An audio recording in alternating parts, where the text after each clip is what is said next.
we didn't have this when we said we apologize. Hey, I got it, boss. I just came in with it. Ah. And then I'm like, what? That's what I'm talking about. Thank you. And you walk out and then you refer that. You say, man, you guys got to go there. They took care of me. Man, they did it. So, but again, it's team. Yeah, it's basically, it just comes down to humility. And whatever leading the place, it comes down to their vision and how they want things to happen. And they got to realize that, you know, the real math is 1 + 1 is 4, 2 + 2 is 10, and so on and so forth. And yes. Get everybody together doing that. That's just, and I was an accounting major, but but we're not going to talk about the books today. But that's the way business is. It's all about, and it's tangible. When you walk in as a customer, or when you saw that commercial, you didn't need to be a customer. It was a tangible feeling that just hits you right where it hits all of us. And I mean, those are the type of people that you know are supporting and doing everything they can. And you know, obviously that came out in a lot of businesses and a lot of different industries and a lot of so many different ways during the pandemic, from healthcare down to all of us being eyes and living with our eyes blind and just seeing people for what they are and so on and so forth, and just working towards those. I mean, there's so much good going on here. And folks, put this on the news on the front page tonight, because this is the podcast belongs there as opposed to all the daily updates and all the crap that's going on. Sorry, is that censored? But anyway. It's okay. The FCC doesn't listen to these, you know. Not yet. They'll find out. Right. He said, what? Tell us about your new venture going on down in New Haven. So this is an opportunity that I had been working on for a while. And again, another great customer service story where there was a place called Philly's CT. And I had been looking for a while for a place that sold, you know, cheesesteak, something that reminded me of home. And no shade on anybody out there that thinks they're doing it, but every city has their own thing. Like if I go somewhere, even in Philadelphia, I'm not necessarily saying, oh, I'm gonna get the best seafood out of Philly. That's not what they're necessarily known for. I go to New England, I go to New Hampshire, I go to Maine, I expect seafood coming right off the boat, you know? And so I was looking for something like that. And I looked up Philadelphia and it sent me down to Norwich, and I was like, oh, that's a drive. But I said, okay, you know what? Let me go down there and check it out. I put the family in the car and we went down there. And little did I know that the owner of the establishment, a guy by the name of Shem Adams, was there. Huge black dude, but with a smile. I mean, he was just phenomenal. But again, like any customer service, you don't know who somebody is if they don't tell you who they are, which is also a huge blessing, right? And so he just came through just like a regular waiter or whatever. And this is obviously before the pandemic. And he said, hey, how can I help you out? I said, oh, I'm Steve, Philly. Oh, I'm from Philly too. And you know, I said, awesome. And he really took care of our family and made suggestions and so on and so forth. And then later I find out that he's the owner. And I'm like, wow, dude. And he said, hey, you know, I forget, one of my kids might have said it, Dad, can we take a picture? And I'm like, I don't know, he's real busy. I said, Shem, you mind if we take a picture? He said, yeah.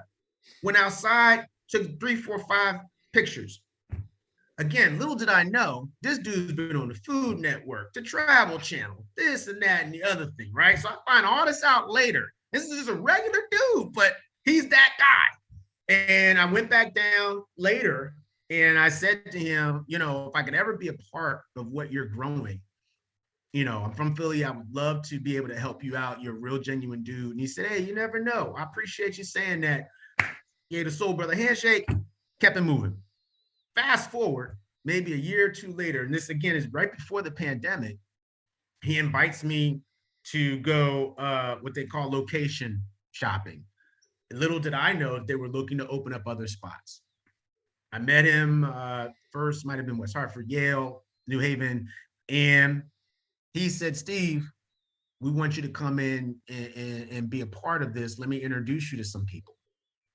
And I said, okay, I got a whole bunch of other stuff going on. This is before politics and everything else. And I said, I met people and I said, okay, awesome. Now I thought he was going to manage it, you know, of his new restaurant. And I was willing to do that. I worked at KFC, Olive Garden as a child. And then the pandemic hit. Boom. Shut the world down. And I just said, man, oh well, everything happens for a reason. Maybe the opportunity wasn't right. Fast forward, we're on the tail end of the pandemic 2020, 2021, maybe midway. World starts to open up just a little bit. I get invited back down to Yale, met a couple of more people, and they said, Steve, we'd be really interested in knowing, because we've been watching you in what you do in your other stuff, and we'd want to know if you wanted to be part of this. And I said, sure, what are you looking for? And they said, well, we'd like to have a director of operations because we plan on opening several other locations. And I said, are you serious? Yes. I said, and you've been watching me? Yes. We wanted to see how you handle being patient in this situation. Where you're going to rush us, where you're going to be all over us, because nobody knew how long the pandemic was going to be, really. Yep. Where you're going to stay in touch with us, all those things. And, and this goes to, man goes by outward appearance. You never know who's keeping their eyes on you, your personality, all those types of things, lessons learned. And next thing you know, I'm asked to be a part of this organization. And they said, we need you. We have a place that we're opening at Yale. I was part of that build out. And that'll be opening up around May 8th. We're building one in Bennington, Vermont. We just scouted a place in West Hartford. And, it's just been a huge blessing. But one of the things that we're going to be doing, and Chip, you and I will definitely be talking about these types of things, is making sure that your brand is set up in such a way that no matter where your location, everyone knows it's the same, and not just the same from an employee standpoint, but from a food standpoint, all of those things. You can go to Chick-fil-A anywhere. Chick-fil-A in Philadelphia, whether you like them or not. Chick-fil-A here in Manchester, Chick-fil-A in West Hartford. It's the same customer service. I forget their slogan, but how can we be of service or whatever? Same food. Right. And so the food's the same, the service is the same. They've got it down to a science, and every different franchise, no matter who's owning it, they're following that same playbook. Yes. Five Guys, Chipotle. Yep. There are certain things that when you're going in there, fresh, customer service, all those things are going to, and then when it's not, the management team wants to know. If it's not, we can't have something that's affecting our brand in a negative way. And so, that's the game plan here. And I'm very thankful because, it's just one of those things, but no different than the politics. Again, people watch you by your example, and you don't know that somebody. And I like that you just said it's just like the politics, because people don't seem to realize that the lessons you learn in one part of life can just apply across the board. Things aren't siloed like people think they are. No. It's all who you are, what you're doing, and that stands out, whether it's business, politics, community, whatever it is, you are the difference. Right. And that stands out. It does in such a huge way. And especially, you just have to be conscious. And Lord knows I've made my share of mistakes. The camera, as they say, the camera is always on, now more than ever. And it's not about being fake, but it is about being genuine to yourself. And if you are that, then you never have to apologize. Even if somebody else thinks you're wrong, you're still true to yourself. But recognizing that no matter what position you're in, always be able to help somebody out if you're able to. But, and it's cliche, but treat somebody how you want to be treated, regardless of the position that you're in. Somebody always wants to see a smile or a handshake or whatever it might be, and just respect everyone for whatever they want to be respected in. And I think that those things have truly, at least for my life anyway, continue to, even learning by example, it's so huge, so huge. Yeah, it really is. Now, I want to switch gears a little bit. Yeah, because we've talked a lot about all of these accomplishments and stuff, but one of the things we haven't touched about in either of your appearances here is that Yes. you're also a singer and a performer. So are you still performing while you're doing all of this?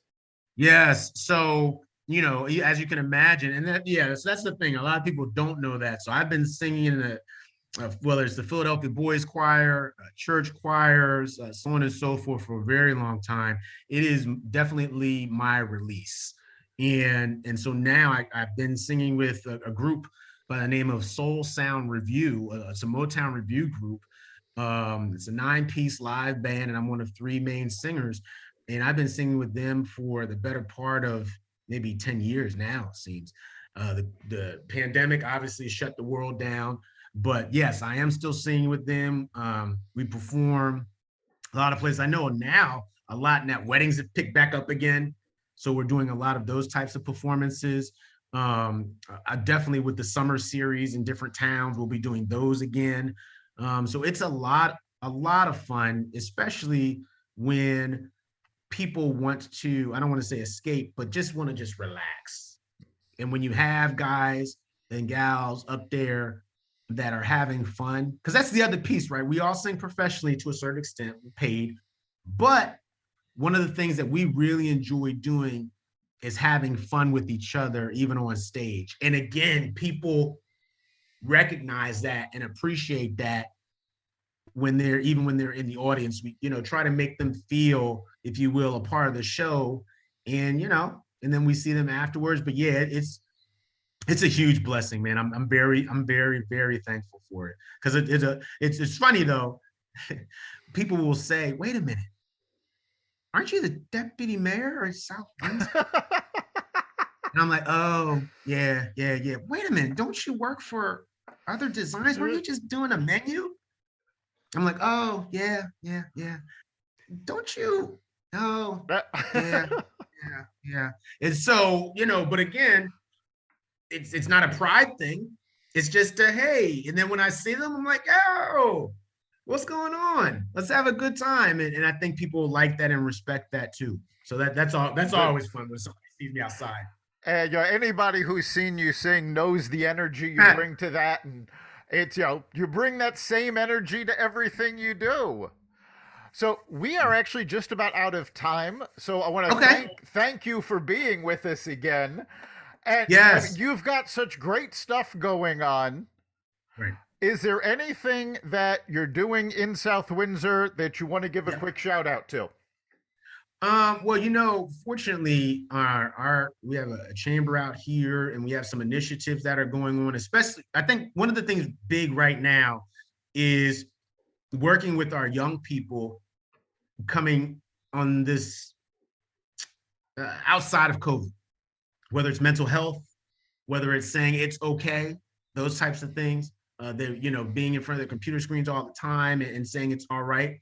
But finding young people that are also in different arts commissions. So we have a whole bunch of murals that are starting to go out there. And so we're excited about that, and saying to our young people, hey, it's okay. Let's come outside of the house. Let's get back together. Let's have some fun again. And so that's something that I'm really excited about, some initiatives that we have coming up here in South Windsor. And obviously, yes, on the Motown Review side, you guys are going to see me, whether it's in New Britain, whether it's in West Hartford, and please don't ever hesitate to come up and say hello. There's nothing that I kind of don't like is if somebody thinks that I'm not touchable, or they say, oh, I saw you. I'm like, why didn't you say something? And then they're like, oh, I don't want to bother you. Trust me, it is not a bother. Why? Because I know I like that. If I see somebody and I know them, and so on and so forth. So those are some of the things that we have going on. And like I said, stay tuned for again, May 8th in New Haven for the opening of Phillies. It's a Taste of Philadelphia. So that's coming. So a lot of great things that we are excited about. And I'm just thankful that you guys have given me the opportunity and the floor space to express myself and have this type of conversation. We're glad you could do it. So, Chip, what do you think is the big takeaway for this week? Oh, wow. Where do I begin? I mean, I always, when I talk about networking, I say people buy things when they need or want them. people gravitate to people who